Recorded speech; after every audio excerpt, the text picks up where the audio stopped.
La mayoría de la gente pasa el final de su vida aquí, en el hospital. Aunque la mayoría preferiría morir en casa, solo muy pocos lo hacen. ¿Hay demasiado tratamiento al final de la vida? No todo lo que es factible es también necesario. Lo que hago solo es en beneficio del paciente. No debe servir a nadie más y desde luego no debe servir a la economía. ¿Cuánta ayuda queremos de los médicos?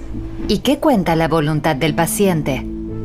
Si un paciente dice, tengo más miedo de necesitar cuidados intensivos y de estar otros 20 años mirando el techo sin poder expresarme que de la misma muerte, entonces hay que aceptarlo. ¿Hacen las clínicas un gran negocio con los tratamientos al final de la vida? Morir es un tema tabú en nuestra sociedad y un tema con mucho potencial de conflicto. Tierra a la tierra, ceniza a la ceniza y polvo al polvo.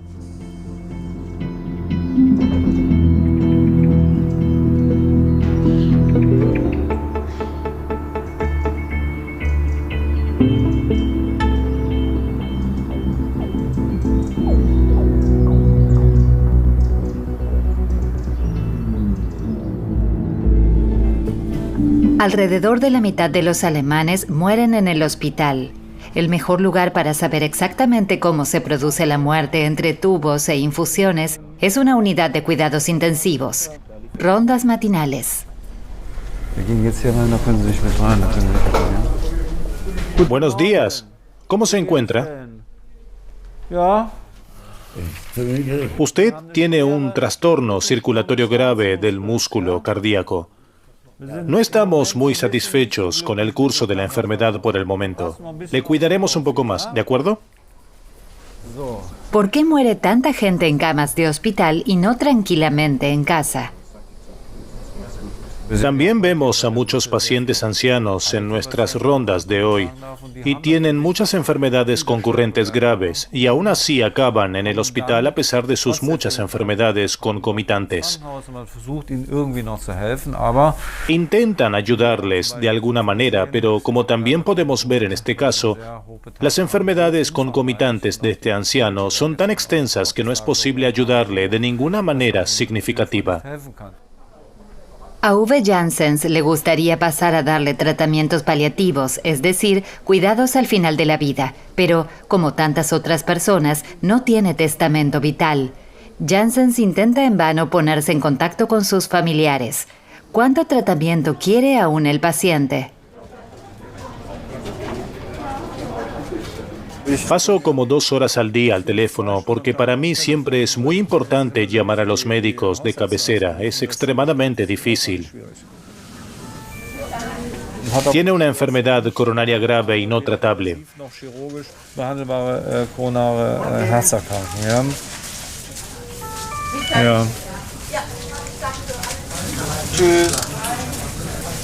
Eso era muy importante. El médico que le atiende le conoce muy bien y también le ha dicho que si hay complicaciones difíciles no quiere cuidados intensivos.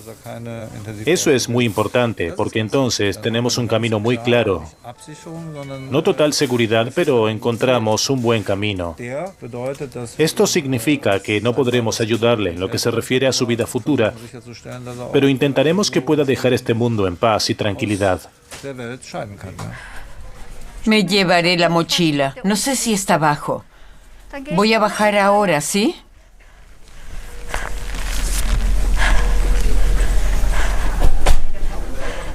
Las situaciones que ponen en peligro la vida en la unidad de cuidados intensivos no siempre llegan despacio y de forma controlada. La enfermera de cuidados intensivos, Alice Neudecker, va de camino a una emergencia en el laboratorio de catéteres, una planta más abajo. Una mujer ha sido reanimada. Ahora va a recibir más cuidados dentro de esta unidad. No están claras sus posibilidades de supervivencia.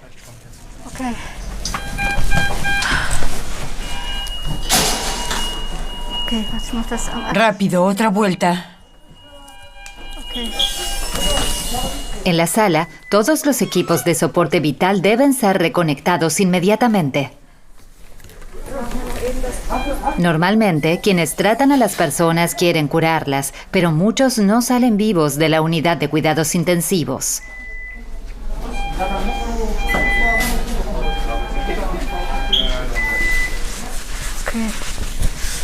Ya pasaron 20 minutos.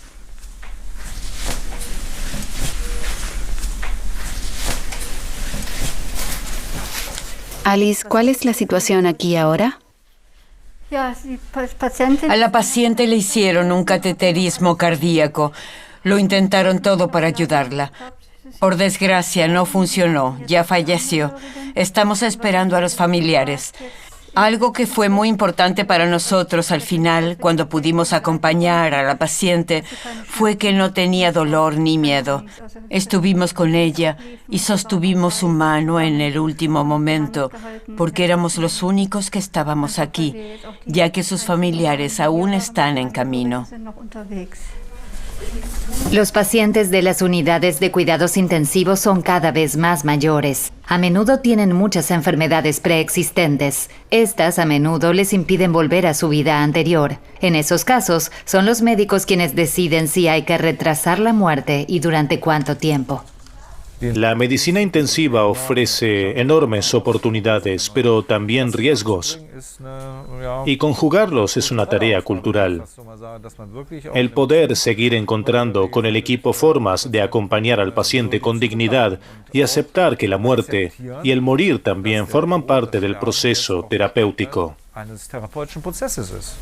Hoy en día, la medicina moderna puede retrasar la muerte durante mucho tiempo, razón de más para que los médicos reflexionen sobre ello. ¿Cuánto tiempo seguir tratando al paciente? ¿Cuándo dejarlo morir? Uwe Janssens se dirige a una reunión del Comité de Ética. En ella, colegas de distintas especialidades deciden si continuar o no con el mejor tratamiento médico posible. Hoy, esa comisión habla de un hombre con una grave afección pulmonar que lleva varias semanas en cuidados intensivos. No se le puede desconectar del respirador. El tratamiento requiere ventilación. Experimenta fases de infección, remisión de la infección, fases de vigilia y confusión. Cada día alcanza sus límites físicos. ¿Añadirías algo más? El panorama se ve muy mal y tenemos una visión muy negativa del futuro. No vemos el objetivo final. Esa es la cuestión. ¿Hasta dónde podemos dar estos pasos ahora? ¿Cuál es el punto final a donde tenemos que llegar?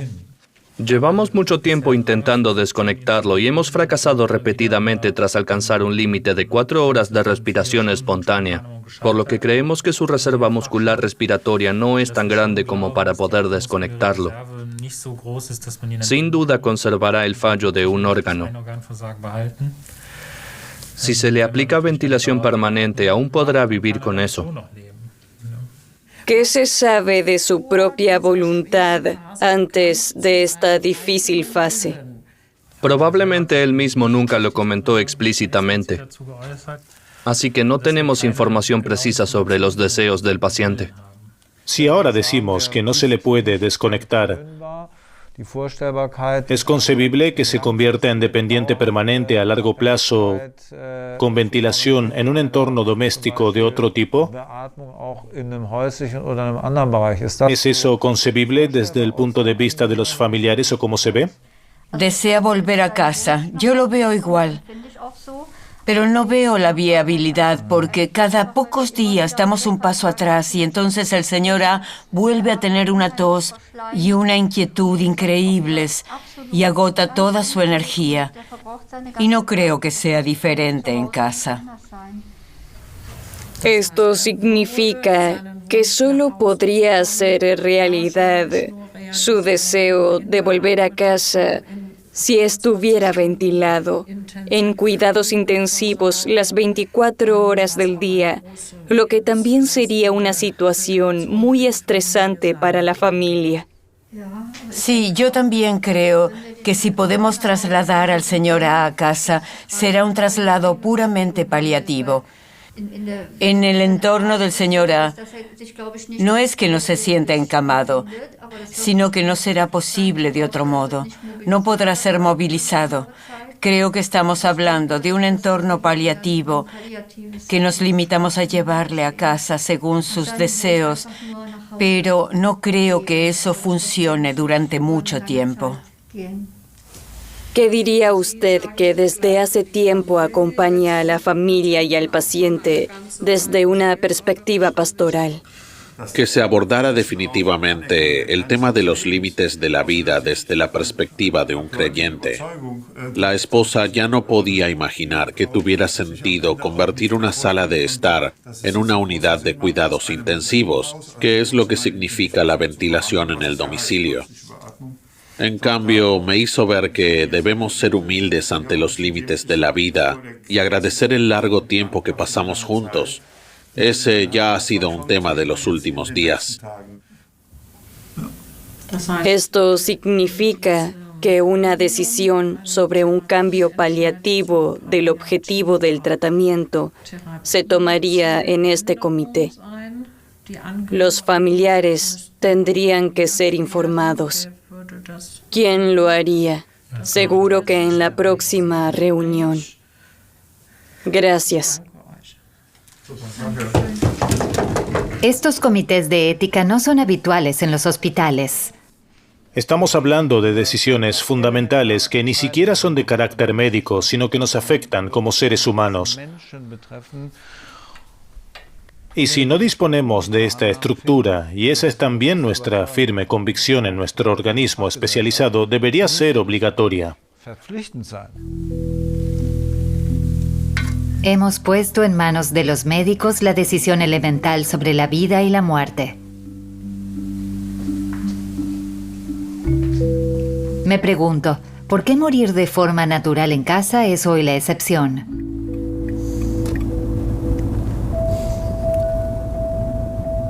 Ahora viajamos con una paciente anciana. Llevo ocupándome de ella desde la semana pasada porque sufre ataques muy graves de disnea. Hasta ahora siempre se había llamado a los servicios de urgencias, pero ella ya no quiere ir al hospital porque sabe que si llama a los servicios de urgencias, siempre irá directamente al hospital.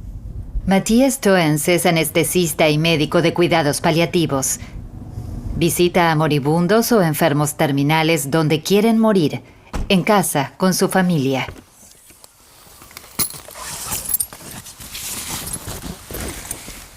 Hallo, Tag. Voy a pasar directamente.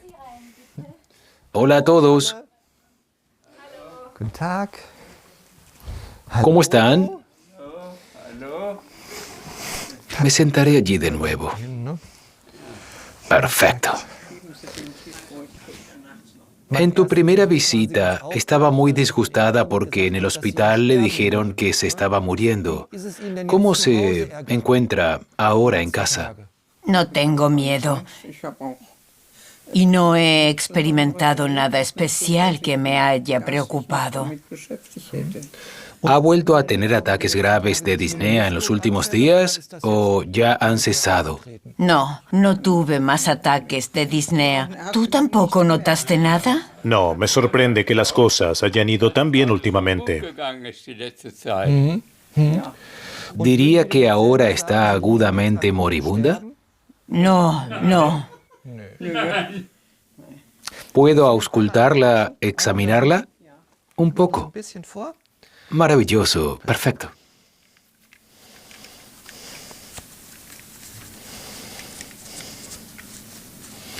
Aspirar y expirar de nuevo.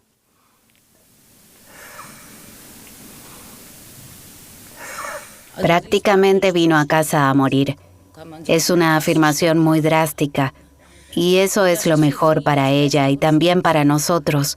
Ahora podemos seguir disfrutando del tiempo y pasar un buen rato con mamá de nuevo. Todos tenemos que andar ese camino. Tengo que ser honesta. No me importa en absoluto. Así son las cosas. ¿Soy acaso un caso especial porque soy diferente? No sé cómo se lo toman los demás. No puedo saber cómo se lo toman otras personas que saben que van a morir en los próximos días. Creo que es completamente natural. Pero es una situación extraña. Quizás más para ustedes que para mí.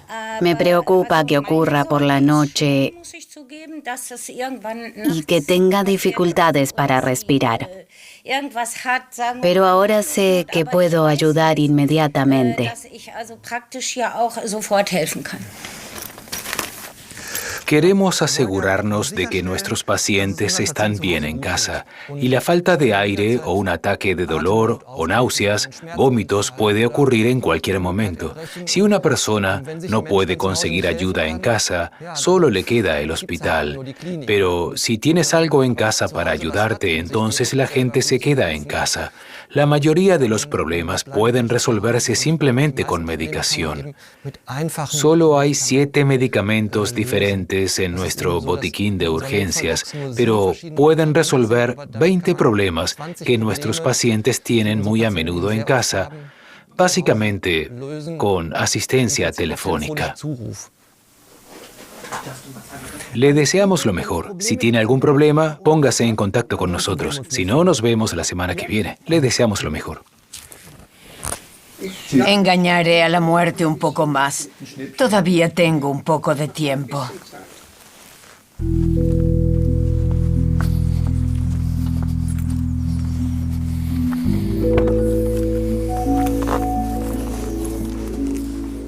Se puede ver cómo los pacientes vuelven a florecer cuando están de vuelta en casa.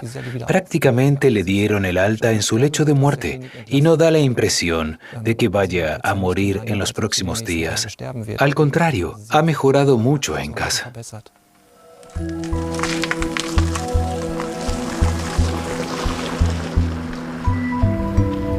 Por desgracia, cada día mueren 1 o 2 pacientes. Tengo que lidiar con esto todos los días.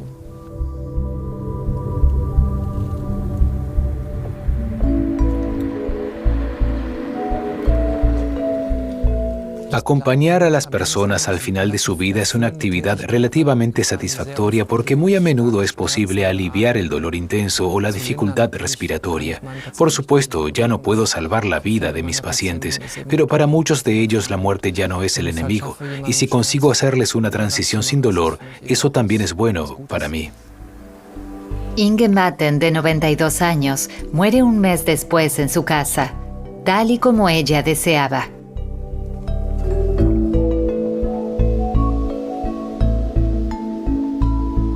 ¿Cómo puede uno asegurarse de que puede morir de forma autodeterminada?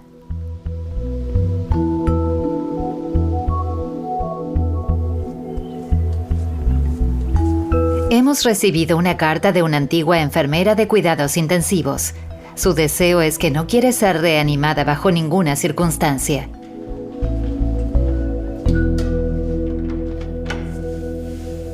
Hola, ¿cómo está?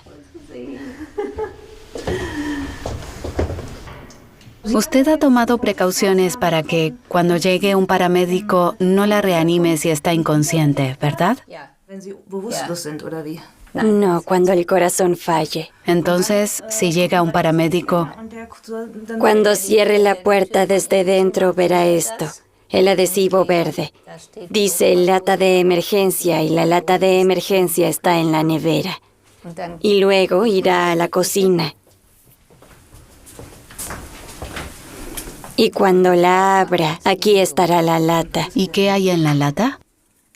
En la caja hay una hoja con mucha información sobre el paciente.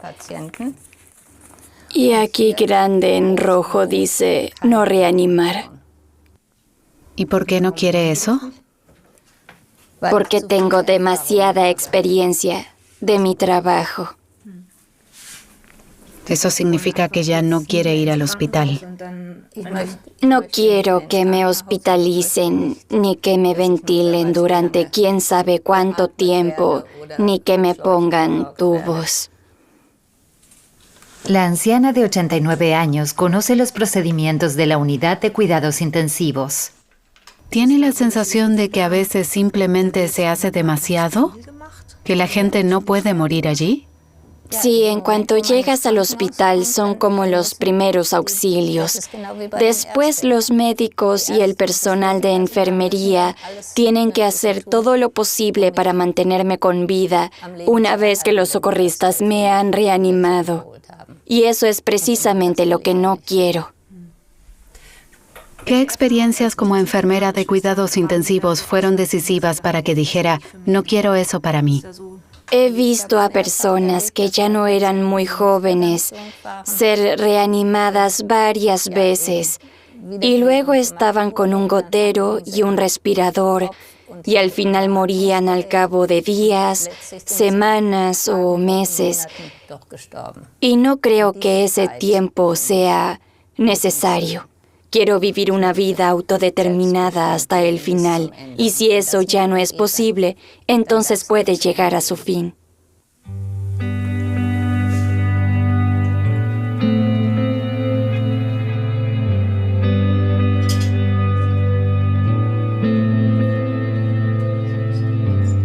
La autodeterminación al final de la vida se ha convertido en algo poco frecuente. ¿Conseguirá la ex enfermera lo que se propone?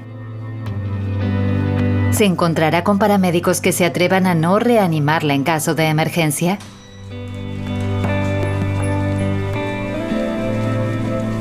La anciana de 89 años teme acabar como este paciente. El hombre, gravemente enfermo de cáncer, está en coma ventilado. Fue reanimado tras sufrir un paro cardíaco. Alice Neudecker, enfermera de cuidados intensivos, está cuidando de él. Lo auscultaré una vez más, no se alarme. Los riñones y el hígado ya han fallado. Apenas quedan funciones cerebrales. Los pacientes son reanimados normalmente fuera del hospital.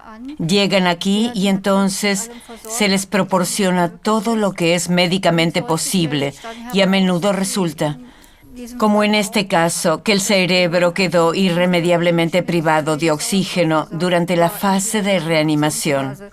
Y entonces nos damos cuenta al cabo de días o semanas de que los pacientes no se despiertan y que podemos ver por los equipos de diagnóstico que ya no pueden despertarse porque el cerebro está tan gravemente dañado que ya no podemos ayudarlos.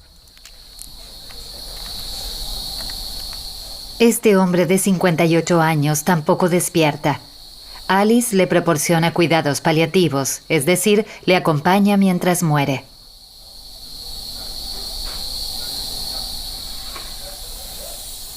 Todo listo.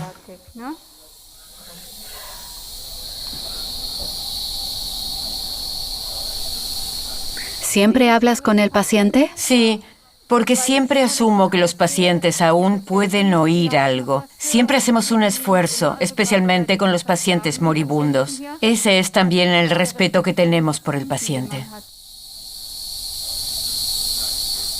¿Cómo suele funcionar cuando el objetivo de la terapia pasa de ser la curación a los cuidados al final de la vida? Entonces entramos en la habitación junto con los familiares. Se cambia a la medicación analgésica que funciona a una dosis alta y también a un fármaco que blinda al paciente y le libera de la ansiedad. Y luego desconectamos la medicación circulatoria. Siempre esperamos un momento. Los familiares también tienen que familiarizarse primero con la situación.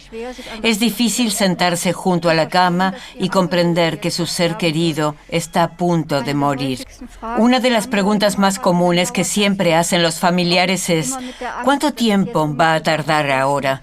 Siempre con el temor de que ya es inminente. Varía de un paciente a otro, suele durar 2 días. Es mucho tiempo, 1 o 2 días y luego los pacientes mueren porque ya se encuentran en un estado grave por su enfermedad. El paciente moribundo de la habitación 3 no tiene familiares que le acompañen. Mientras morir forma parte de la vida cotidiana en los hospitales, se ha convertido cada vez más en un tema tabú en nuestra sociedad. Como sociedad tenemos que preguntarnos muy seriamente qué queremos y qué no queremos. Mi experiencia es que me encuentro habitualmente con pacientes y familiares en cuidados intensivos que a la edad de 85, 90 o 92 años no se asombran de que el paciente haya llegado a una etapa de la vida en la que uno bien podría reflexionar sobre el hecho de que la vida es finita.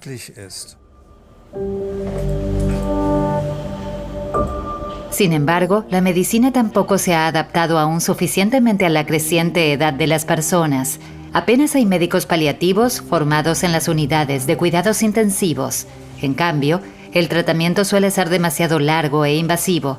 Las razones suelen ser la inseguridad de los médicos, pero también los incentivos económicos.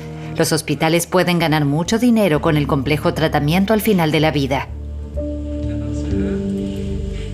Para mí, como médico, es mucho más fácil intubar a un paciente, ventilarle, aplicarle soporte circulatorio o llevar a cabo una terapia de sustitución renal. Eso es mucho más fácil que mantener este debate crítico sobre si esto beneficia realmente al paciente. Y esa es la única tarea que tenemos. Nos sentimos profundamente comprometidos con el paciente y con nadie más. Y si en algunos ámbitos de la medicina surge realmente la impresión de que estamos comprometidos con la economía, entonces la medicina va por muy mal camino. Y eso es lo que la medicina ha estado haciendo en los últimos 20 años. ¿Cómo puede ser que se trate a las personas durante más tiempo en contra de su voluntad para obtener beneficios?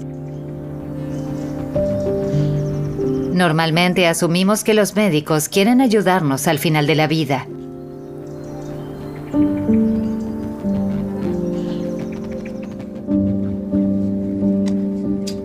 Enfrentarse a los médicos puede ser extremadamente difícil y doloroso. Helmut Lender lucha por su mujer. Quiere que la dejen morir en paz.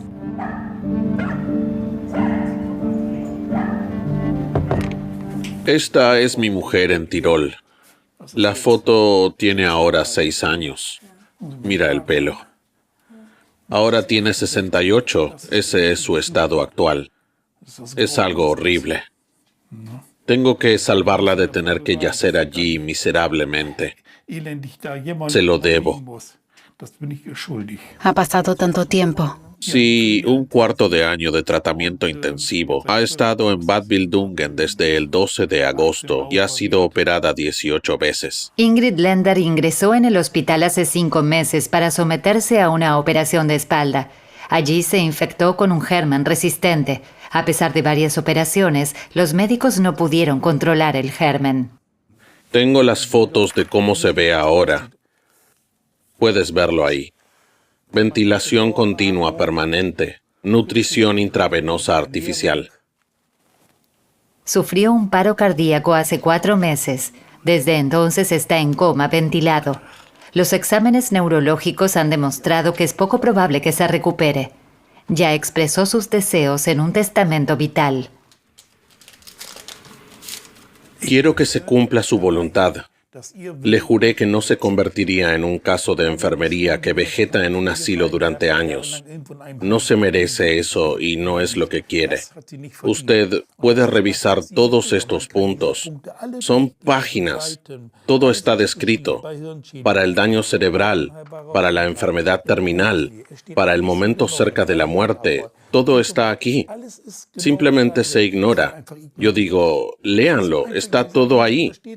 Pero siempre dan vueltas en círculos, siempre regresan al mismo punto. Como representante autorizado y como familiar, no se le escucha en absoluto. No, en absoluto. Eso se ignora. Solo dicen, nosotros decidimos lo que pasa, así es en Alemania. Se puede tener tantos testamentos vitales como uno quiera. Dicen, está fuera de terapia, pero todo lo demás sería eutanasia. Me parece algo inconcebible. Eso es matar a petición, dicen. No tiene sentido discutir. Su seguro de enfermedad le ha ayudado a encontrar un experto médico para una segunda opinión. Esto debería ayudar a hacer cumplir finalmente los deseos de su esposa. La vi por última vez el 6 de octubre. Fue el día anterior a la aparición de la infección y al paro cardíaco. Somos muy religiosos y siempre hablábamos de estas cosas. Y fue entonces cuando nos despedimos. No volveremos a vernos hasta la eternidad. Estoy lista para irme, me voy a ir. Yo le dije, no digas eso. Ella dijo, sí, ya sabes, dame otro beso. Antes había comido un yogur y eso fue todo. Difícil de soportar, muy difícil.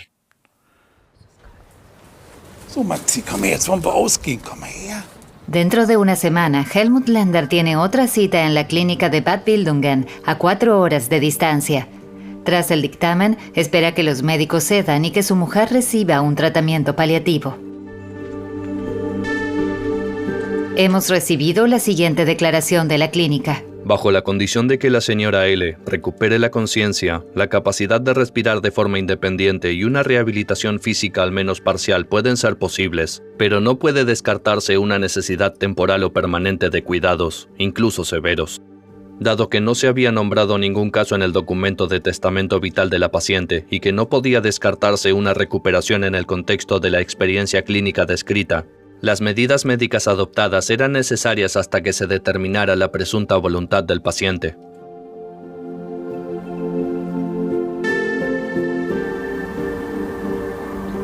¿Cómo pueden los enfermos graves garantizar el cumplimiento de su voluntad? El médico de cuidados paliativos, Matthias Toens, redactó el segundo dictamen especializado en el caso Lender. Su tarea consistió en determinar si los médicos seguían los deseos de la mujer de 68 años. Matthias Toens se ha comprometido a luchar contra los intereses económicos al final de la vida y a favor de una muerte humana. Estas disputas le entristecen y enfadan porque el caso de la señora Lender no es un caso aislado. En realidad, un testamento vital es jurídicamente vinculante, pero hay mucho margen para la interpretación y a veces se estira hasta el límite y simplemente se continúa el tratamiento, aunque el paciente claramente no lo quiera, y no se cuestionan los objetivos del tratamiento. Si un objetivo terapéutico es lograr lo que una persona quiere para esta situación, ¿es eso acaso posible de alcanzar? Y justo eso es a menudo, como en este caso, imposible. El sobretratamiento es algo que me agobia mucho y me acompaña en mi trabajo diario, y la transferencia a unos cuidados paliativos sensatos debería haberse hecho mucho antes.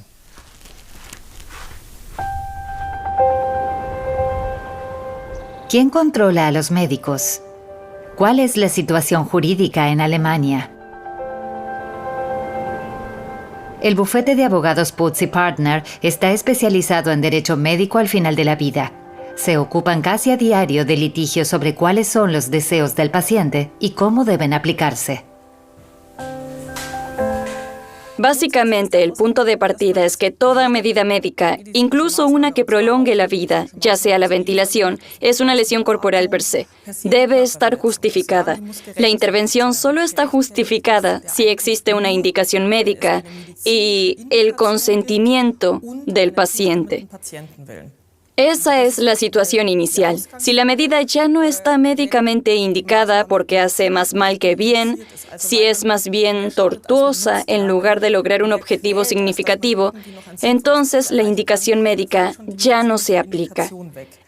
Entonces, sigue siendo un daño corporal ilícito. Por lo tanto, es un delito penal. Sin embargo, por lo general, los fiscales no condenan a los médicos por prolongar la vida. Siempre se les encuentra una salida. Tania Unger se encuentra repetidamente con casos en los que los médicos no están seguros y, por tanto, tratan demasiado, pero también con médicos que parecen tener intereses económicos. ¿Cómo se puede perseguir esto si se sospecha que los médicos llevan a cabo tratamientos por motivos puramente económicos? Esta sospecha se plantea repetidamente, pero según la situación jurídica actual, difícilmente podrán afrontarla legalmente porque tendrían que demostrar que se cometió deliberadamente un daño corporal para enriquecerse económicamente. Solo les queda una opción, sobre todo al representante autorizado del paciente. Si dicen que solo se les está torturando y prolongando el sufrimiento para ganar dinero, tienen la opción de obtener una segunda opinión, preferiblemente de un médico que no esté ganando dinero con el tratamiento. El hecho es que en el futuro necesitaremos más médicos familiarizados con los cuidados al final de la vida y que examinen su propio trabajo. ¿Gana la economía o la ética? ¿La máquina o el hombre?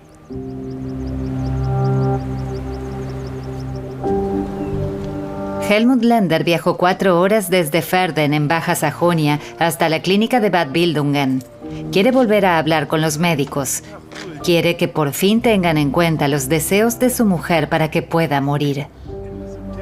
Ella ha estado en este hospital en cuidados intensivos durante 4 meses.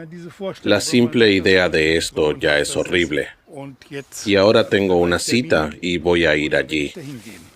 Estoy luchando por mi mujer para que se cumplan sus derechos, porque es una injusticia flagrante lo que se hace hoy en día. Por eso estoy aquí, para decírselo una vez más a estos médicos. Durante 4 meses, los médicos se han negado a cumplir los deseos de Ingrid Lender. Esta será una discusión larga y difícil entre Helmut Lender y los médicos.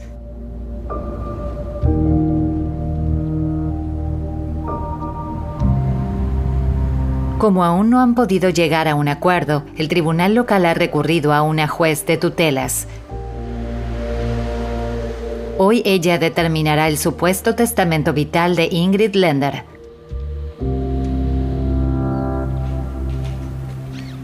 Cuatro horas más tarde. A partir de ahora pasará a cuidados paliativos, y lo que significan los cuidados paliativos es que ya no se pueda evitar su muerte. Fue una larga batalla por un asunto muy triste, pero tuve que librar esta batalla y eso es bueno. Ahora me siento aliviado, con una tristeza profunda, pero también aliviado.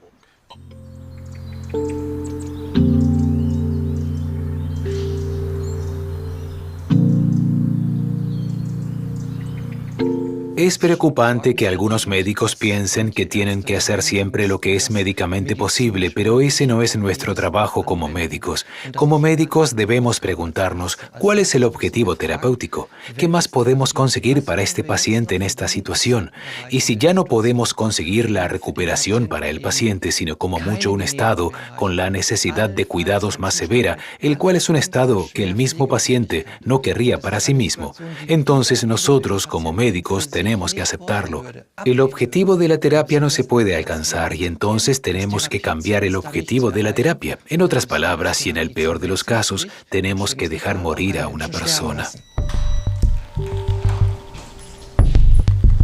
¿Cómo se muere humanamente cuando no se está en casa? No.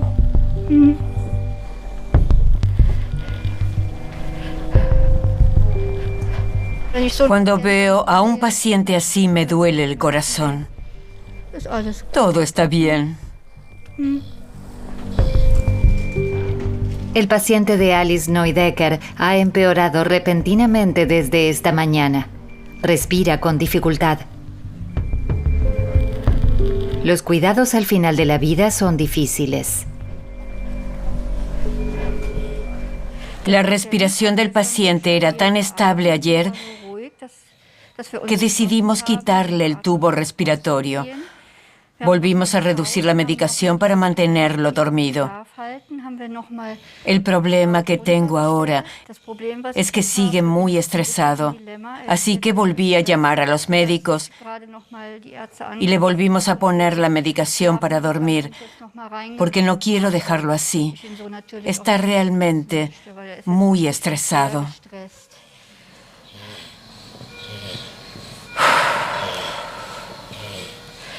Circulación estable. Alice espera a que el médico jefe venga a ayudarla. Ahora también es un acto de equilibrio. No quiero que mi paciente esté muy estresado. Pero tampoco quiero medicarlo tanto como para que se muera, pues ya no está ventilado. Por eso estoy tanteando el terreno con cuidado. A menudo existe una delgada línea entre los cuidados al final de la vida y la eutanasia.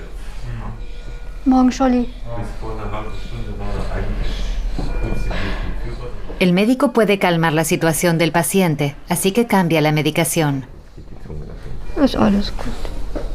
Ahora controlaríamos los síntomas con medicación. Eso es lo más importante actualmente.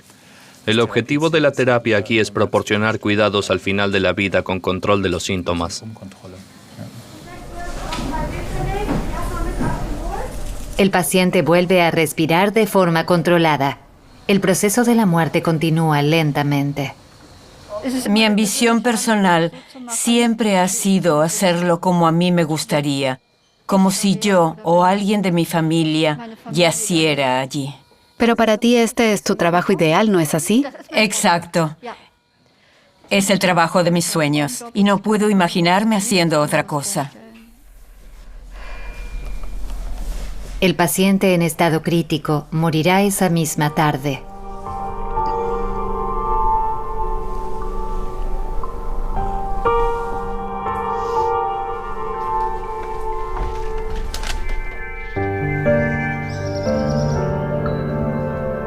Funeral de Ingrid Lender. Murió 5 días después de que el tratamiento en la clínica fuera cambiado a cuidados terminales. Yo mismo necesito descansar ahora. Me alegro de que, con mucha ayuda, haya podido cumplir su última voluntad. Pero tenemos fe, y la fe ayuda. Y de alguna manera podré seguir y encontrar mi camino.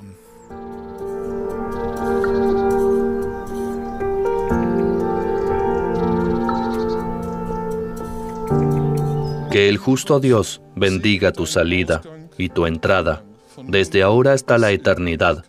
Amén.